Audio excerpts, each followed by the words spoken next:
In a small town in Texas, a young man named Jack had just graduated high school. He worked part-time at a local gas station and had been saving every dollar for 2 years. On his 18th birthday, Jack decided to spend all his savings, nearly $8,000, on a used pickup truck he had dreamed of for months. The truck was shiny, loud, and turned heads wherever it went. Jack felt like he'd finally made it. But only a few months later, the reality hit him. Gas, insurance, repairs, upgrades, new speakers.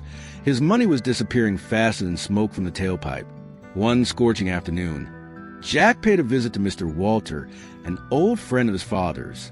Mr. Walter lived on a modest-looking farm just outside town, but everyone knew he owned half the land around the area and never worried about money. As they sat on the porch, sipping sweet tea, Mr. Walter asked, "I heard you bought yourself a new truck?" "Yes, sir. It's a beauty.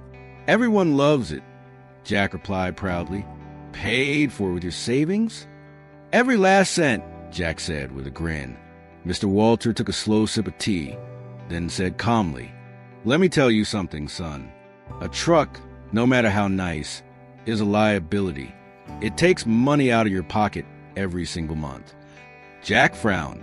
"But I needed to get around, don't I?"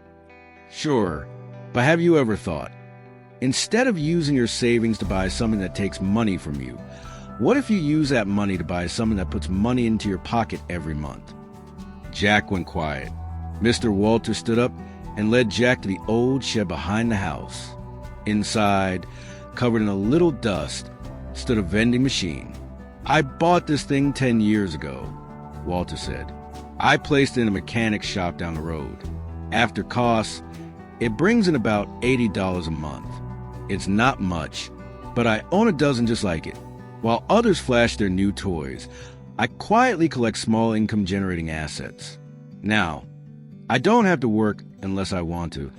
Jack looked at the old vending machine, then back at his truck parked in the driveway. For the first time, it didn't feel like a trophy. It felt like a money pit. "So, an asset is something that puts money into your pocket?" Jack asked. "Exactly," Mr. Walter smiled. "Smart people use assets to buy luxuries.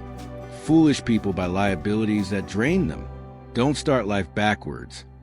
That night, Jack sat for hours researching on his old laptop. For the first time, he started reading about real estate, stocks, and passive income. The truck was still there, but now he knew it was a reward, not a foundation. Don't just work for money. Learn how to make money work for you. An asset puts money in your pocket, even while you sleep. A liability, it drains your wallet, no matter how good it looks. The difference is simple, but life-changing. The rich understand this early and live by it. So ask yourself, are you building assets or collecting liabilities?